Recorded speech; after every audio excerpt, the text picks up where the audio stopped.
I have an idea. I have such a good idea. I have such a good idea. I need to put this. I need to put this somewhere. I'm gonna do it right now. I'm gonna put it right here, and it's going to be amazing because I'm going to execute it. It's there. What? What? Wait a second. What are you talking? What are you talking about? App what? Say that word again. Appflowy. And Appflowy is what? What? Appflowy? You better check your grammar because I don't think that's a word. What? It is a word? It does what? This isn't something that I should use. This doesn't translate to the rest of my team very well. I don't need... Are you saying that with Appflowy, the open source alternative to Notion, the thing that lets you control your data and allow for more customizations, are you saying that I don't need this notebook or this pen? Is that what you're saying right now to me? Is that what you're saying to me? Because if that's the case, then I think we should go check out appflowy.io because it sounds like a great alternative to Notion. And why not? We're here, you're here, I'm here. The internet is here today. So let's go check it out right this moment and go see what appflowy.io is all about. Appflowy, as I mentioned before, is an open source Notion alternative. Big bold letters, I love that because, well, Notion is absolutely fantastic. I think the space deserves more open source specifically and more alternatives. So that's a great thing. And what really catches my eye is that you are in charge of your data and customizations. When I put my information inside of Notion, I don't really know who gets to read that. And I have a lot of special projects in there, a lot of secret projects that I may just kick around and see if I can evolve them into an actual reality. But a lot of times it's just a place I go to put my ideas and thoughts and meeting notes and, you know, whatever, life things even. So let's just dive into it. I think we should scroll down and see what else they have to offer. In this section, it says, get things done, which is what I want to do. I'm sure you do too. Get things done from work requests to housekeeping items. And that's a great point. This isn't just for work. This can also be used for housekeeping items and things that you do around the house. Make it part of your family. Get your children's chore charts on here. Get them to work. I mean, come on. It's 2023. They should be working and get off the TikToks and all the other things that they're on. But yeah, with Appflowy, you can build a detailed list of to-dos for different projects while tracking the status of each one. Okay, now I know the others can do that too. Notion can do that quite well. The to-do lists and tasks and whatever else, and it looks very similar to that. There's no reason for it not to, though, right? Because familiarity is an important thing. Stop signs are red and rectangular. Not rectangle, what am I talking about? Octagon shape. And that is the common concept that we see with stop signs throughout the world. So there's a good reason for it. So patterns are important. So in this case, it says, ship projects faster. Kanban boards are the best way to manage projects and tasks. With Appflowy, you can visualize items in a database moving through stages of a process or grouped by a property. Use Kanban board to scope projects and visualize your data. Check it out on GitHub. So this is pretty fantastic, right? We see this among GitHub. We see this among Jira, if we want. We see this among, you know, all of the project management spaces. We see this Kanban style board. Cool. Ooh, this gets interesting. Design pages with an asterisk.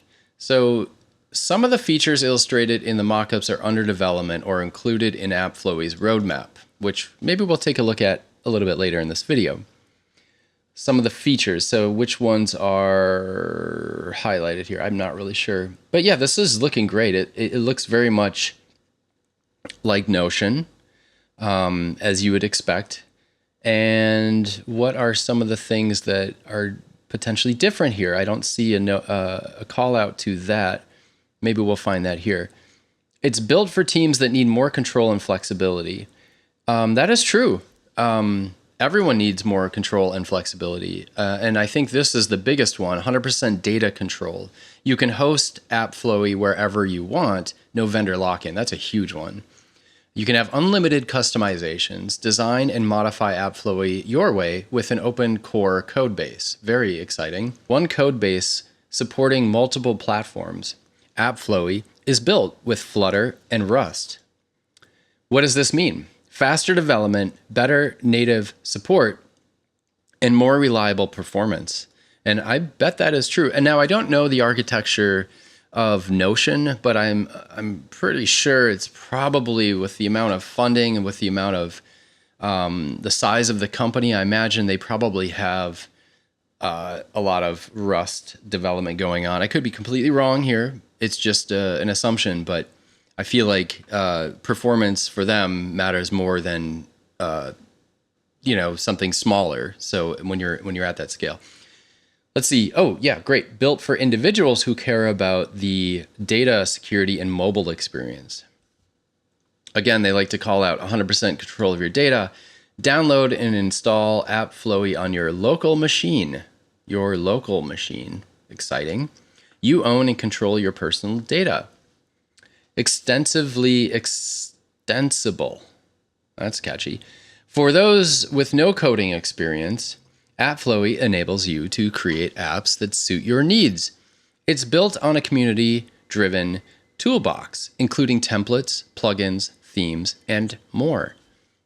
Truly native experience. Faster, more stable with support for offline mode. It's also better integrated with different devices. Moreover, Appflowy enables users to access and possibilities not even available on the web. Okay, access features possibly not even available. I don't understand that. Maybe there's special features. Oh, because it's local. Maybe that they're not using a browser. I think that's what they're trying to get to here. That would make sense. Community for hackers, community for creators, community for builders. Ooh, this is very cool. Let's democratize the knowledge and wheels of making complex workplace collaboration tools. It takes tremendous resources and expertise to build a great collaborative productivity tool. Don't reinvent the wheels. Let's create the best open source building blocks as infrastructure to power others. I love this. We collaboratively create apps that suit others' needs by developing a versatile toolbox of plugins, templates, and more. Join us to build a toolbox that empowers anyone to create their own system, play and tweak without a glass ceiling on what's possible. That's cool. So they have a community on Discord and GitHub, and they encourage each other to grow this concept, not just for their own benefit as Appflowy, as a company, but more as an ecosystem among all of our shared, input and experiences, and bring it all together to kind of highlight what the ideal, or we're not going to they wouldn't satisfy everyone, but what the ideal vision would be, and you get to help shape that, which I love that about community. This is so cool. So okay, so how do we get it installed here? Let's check that out. So what do I do? Check it out on GitHub. All right, we'll click here. And here we go. Okay, so they have a breaking build, which I shouldn't really call out because that could be minor, could be whatever. And it looks like they're very active on their commitment to pushing code. They have quite a few stars. It looks like I've started probably a few months ago. I did not take a look at it though until now, but yeah, they have 32,000.7 stars. So yeah, very cool. So I'm not a big fan of Flutter, and I'll probably get some heat for that. I am a big fan of Rust, but I'm not a big fan of Flutter just purely because I haven't really had the opportunity to understand it and use it in a way that could replace, say, React Native or something else that I've used to build apps of that nature. So let's take a look here, not so much in the code because I think that could be a longer video. Let's just take a look. Maybe we'll get it running. I think that's something we should probably do. Let's get it running locally. That would be fun. I'd like to do that because I'll probably end up using this. Wow, it's great to see this. I don't think I'm going to go over why we're building this. You can check this out all on your own. We kind of just went through some of that. And so how do I get it going? The README. Let's see. This is the README. And are there any instructions on how? Here you go. User installation, Windows, Mac, Linux. Let's click here. And yeah, I'll use the brew thing. We'll copy that over here. We will open a terminal. I've got my terminal on this other window, so let's bring this over. I will not be able to use full screen here, or can I move that? Exit full screen. I would like to, yeah, I'll exit that full screen.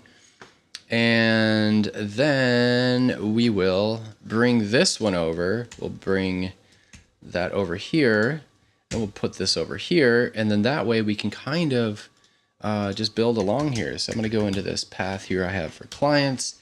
We're going to go into, actually, you know what? We're going to make a new directory here, and we're just going to call it YouTube, because that's a good place for this stuff. So YouTube, and we're going to make another directory. Well, we'll make another directory in a little bit, but for now I'm just going to call it YouTube, and I'm going to run the brew install cask, Appflowy, which is going to install the package that you need to use to run Appflowy in I'm assuming some sort of contained environment. Cool. So I will give that a few seconds. I guess I could speed this up in post. And once it's installed, what do I next? Just run Appflowy, download it right away. Use right away to do that for, okay, cool. I was thinking about I should have a brew update, but I didn't. And brew doctor still check everything's working. But we'll give a few more minutes here, and I'll see you on post, and I'll chop all you up. Yeah, we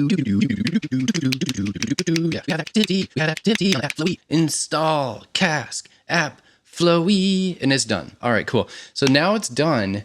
What do? Do I run Appflowy? And let's try that, Appflowy. And let's see what we get. Okay, so I probably have to run a source on here and just do something like this. ZSH, probably my RC file. And now let's try that command again. Still not, oh, I'm typing Appflow. How about Appflowy? Not there. So let me open up the, I don't know if I have to run something in my command. Let's see how I can get it running. Appflowy start command. I didn't see it there. I probably am. I did not see it there. Build on Windows, build on Mac. Building for Mac. Appflowy docs. Here we go. Okay, so git clone that thing.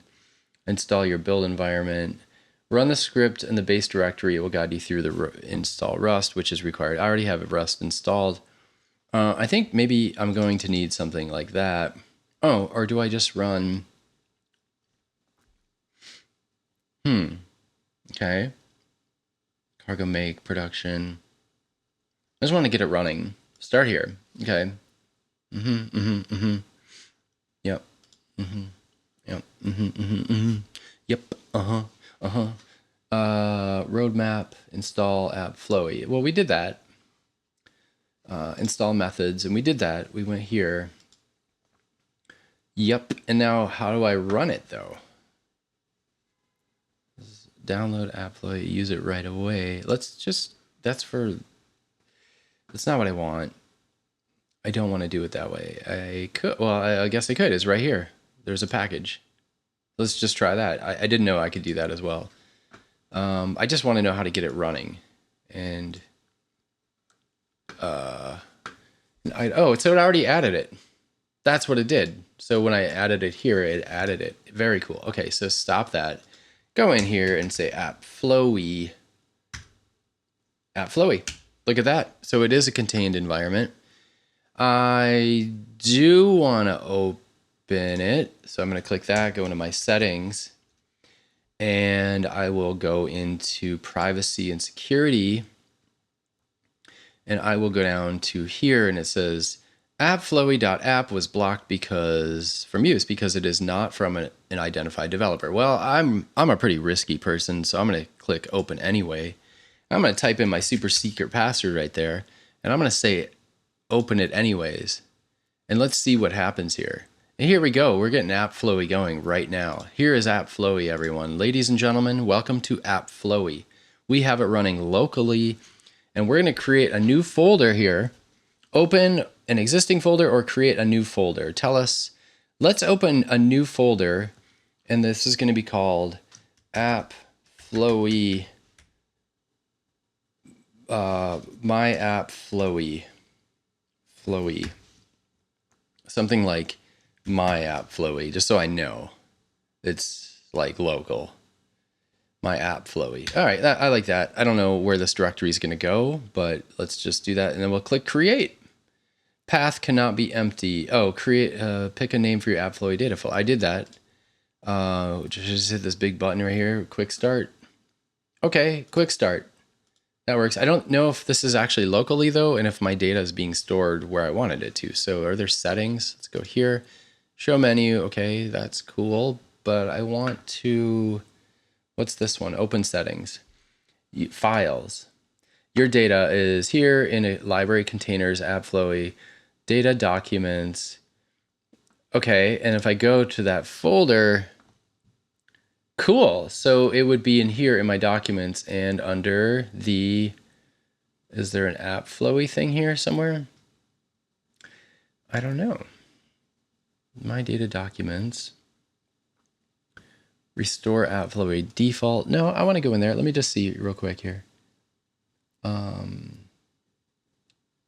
don't know where. Is it a flat file? What kind of a file is it that's stored in here? Maybe there's nothing in there yet because I haven't actually added anything. My name, me. Okay, well, I'll change that. Eric. Just call myself Eric today. And I didn't see a save, so I don't think it did not save. So is this because I'm in like a demo mode? I am so confused now. Eric, hit enter. Did that save it? Okay, that's okay. I have to hit enter. All right, this is a little weird. Eric, enter. Okay, and now, yeah, all right, we have progress. Adapt to system theme mode. Okay, so if I'm in dark mode, it goes to dark mode. That's good. Otherwise, we can just do it. Oh, dandelion mode. Ooh, that's pretty. That is pretty. But why not dark mode? So we have light. And if I go to my system, my display system, let's go and change this to dark mode. So what is it again? It's like, where am I here? It's desktop and dock, I think. I don't remember where they put dark mode on this new menu. This is not a thing I enjoy, this new menu. Okay, appearance maybe. Let's go to appearance. Yes, here. So if I switch this to dark mode and we go back to Appflowy, we are now in dark mode, or I can choose dandelion mode, still in dark mode, which is a fantastic thing. All right, cool. I'm going to not do that because it's daytime and I don't want to confuse my brain. So I'm going back here. I'm going to light and close that window. I can close my applications and I can close that and I can close that. And now I can probably even close this because we're no longer we don't need this anymore. We don't need the terminal, right? We don't need to see my face there. We don't need to see OBS. We don't need to see any of this. All we need, we don't need to see my camera. We don't need to see that. We don't need to see this. All we really need to see is Appflowy. And here we go. So we can set your language to English, I guess, is the only one we have at the moment. And these are your basic settings. So I'm going to keep dandelion here. I kind of like the color. Click anywhere and just keep typing. Okay. Hey, everyone. This is the first thing we must do. And let's just pretend that we've already done it. We've done it. Look at that. Look at that, how sweet that is. Look at that. Click, clack, and we've done it. We haven't done it. Now we've done it. We haven't done it. We've done it. We haven't done it. So you can do a lot with this. You can highlight any text. Okay, so let's go figure that out. So it has a highlight color. Is there different colors for highlight? Sure, there is. You can go yellow highlight. You can go default. You can go whatever. I think I'm going to stick with default. You can add a link. You can add bullets. You can add quotes. You can add code. You can add a strike through. You can add underline. You could do italics. You could do bold. You could do H3. You could do H2. You could do H1. You can go nuts. See, look at that. H2. So it breaks the bullet because that kind of makes sense. And you can do undos. No, I hit Command Z. Okay, it's working. It's working. It has some state. I'm hitting Command Shift Z, which is the redo. But if you notice, I did lose the title that I had up there. So that was weird.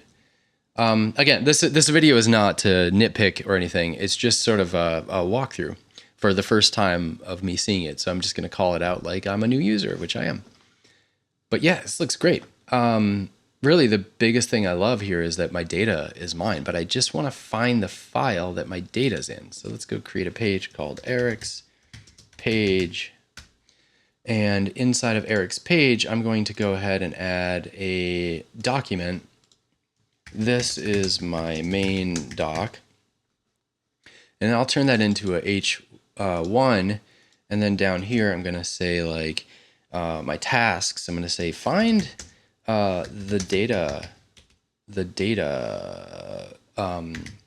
base that we're using in Appflowy. Because that would be a fun one to do. So we'll turn that into a list because I really want to get that done. How do I turn it into a list now? I probably just do that, but how do I actually turn it into a list? To turn it into a list, I do what? Highlight, color. Yeah, how do I turn it into an actual clickable list? Maybe I type in I know what I do. Like Notion. Right, I do that. Okay, so now / we'll create a list. We have a numbered list, a bulleted list, but I still don't see an actual checkbox. Okay, I just have to type in check. Okay, got it. This is all making sense to me now. All right, so I'm going to copy this over. That did not work. I want to paste. Okay, that's just not going to work. I'm going to have to do this. Find. Find. And I'm just going to use, what am I doing here? I'll just turn this one, this one right here, I want to turn into a bullet, a checkbox. That's what I want. It doesn't seem to do it though. So how would can I drag this down? Is that something I can do? Maybe just take that and no, it won't let me drag it. I'm going to copy that and I'm going to paste it. Yeah, that worked. Okay, I just have to be careful with copying and pasting extra white space, I think. All right. So we could do that. We could also make this video shorter, edit out the junk, right? Because nobody wants that. So I'll do that. That one's for me. And I'll assign that one to me. So I'll say, I'm going to just put in here, Eric.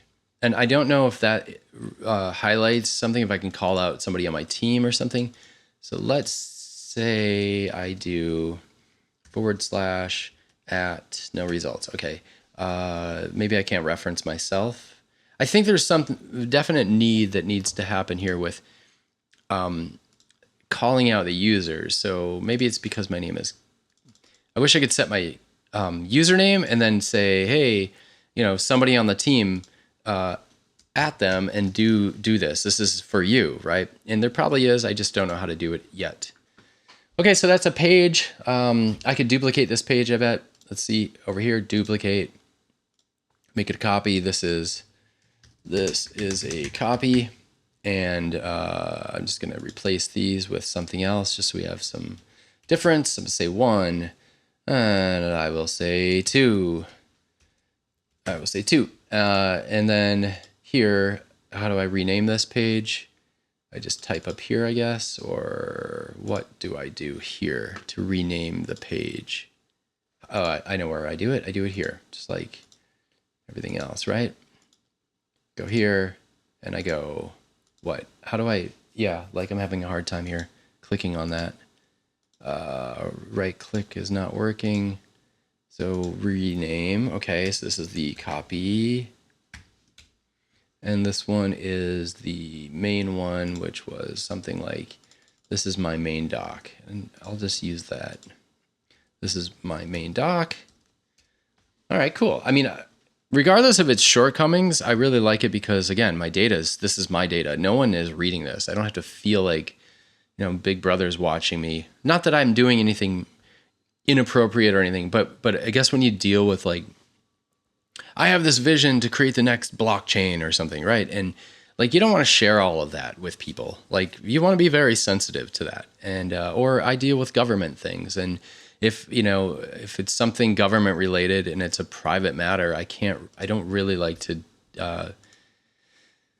know that my database is going to a private company that can review it because of their terms of use. But I didn't read the terms of use in this thing either, so I have no idea. Okay, but it is open source and the database is local. So we have that. That's pretty cool. I don't really know if we should explore more because this video will get very long. But yeah, I mean, this is really neat. Let's go back here and just kind of take a look at what you can do. Of course, we know we can do the / to get a menu that pops up. We can type certain commands here to issue things quicker. We can click the plus button on any page to get it in the sidebar quicker to add a new sub page, which we've done that. We can add markdown, of course, all of the markdown things you would expect. If you have a question, the bottom right thing is help and support.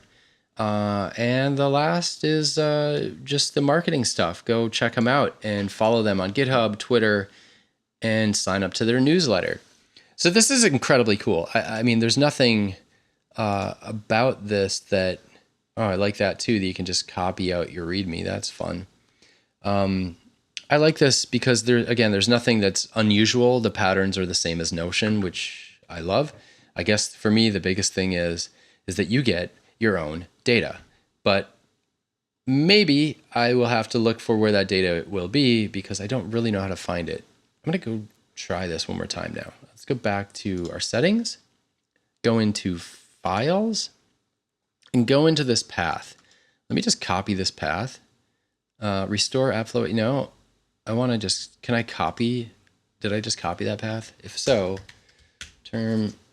terminal, and I will bring this one over here. I will have to get out of full screen here. I will go over here and we will bring this here, put that one over there and put this one over here. And what I want to do is just go to that path, right? And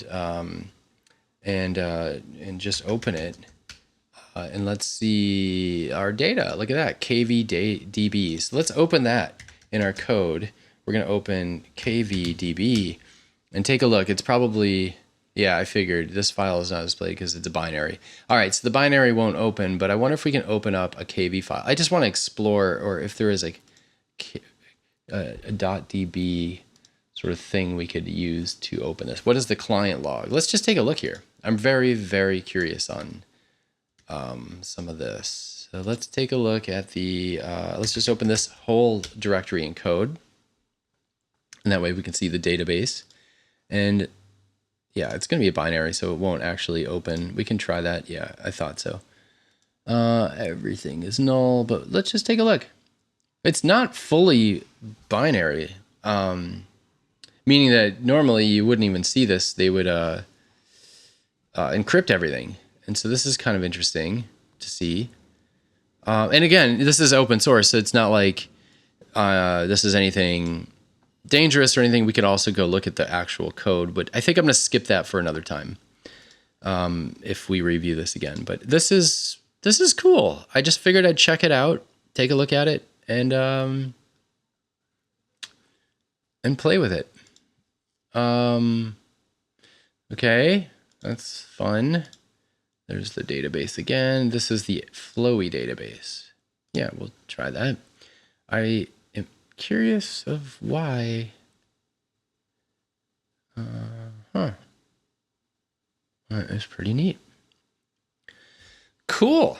So there you go. You know your data's not going anywhere else. It's here. It's in this DB file. It's also, I guess, part of here. But this is, I don't know which one would be their client and which one would be your local one for you. But there's obviously one database that controls the stuff that happens behind the scenes. And then there's the database that probably controls your information so you can move from project to project. And speaking of project to project, how do I create a new, can I do collaborative things? Can I, like when they say you can bring your team on now, I would have to host this somewhere. And then how do you lock it down in terms of, is there an authentication or something? Let me see. Font size. Let me close it down and then open it again, Appflowy. So I guess everyone would have to have it install locally, your entire team. But my point here is how do you share documents between the team members? Like, am I missing something? Like, how do I, Because like the idea of Notion and these other things, I feel like it's a must-have for collaboration, which I'm sure there's a way. I just don't know how to do it. Let's add a code block, maybe. That's going to be standard stuff. Oh, that's cool. So, I mean, this is all pretty much standard stuff, I think. I was going to say, I wanted to add like another database and then maybe a grid of some kind. So maybe we'll try that grid, reference grid. Okay. Select a grid to link to. Well, I don't have any grids, so I'm not really sure what I could do. Let's just call this one things, and then grid, reference board, reference grid. Let's do reference board. Select a board to link to.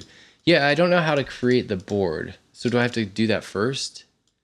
Eric's page, readme. Okay, let's go back to the readme. Create a board. Board.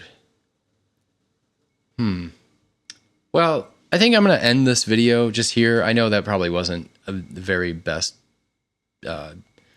review of this, and it wasn't really intentional. It was for me just to check it out and review it live. So I think I'll have to do a little bit deeper dive on this. I doubt if I'll make another video on it, but I will suggest that you check it out and see if this is something that you would like, because you should like it. It's your data, your information, your stuff you put in there should be yours and not distributed among a team like Notion, maybe. I'm not saying Notion is bad or their employees, but let's just be honest, things can happen. So, and you have to watch out for them, right? So keep your stuff to you. And so with that said, I mean, I hope you like this. I hope you like this kind of content. And that's it. That's all I got today. You have a good day. I'm going to have a good day. I'll see you in the next one.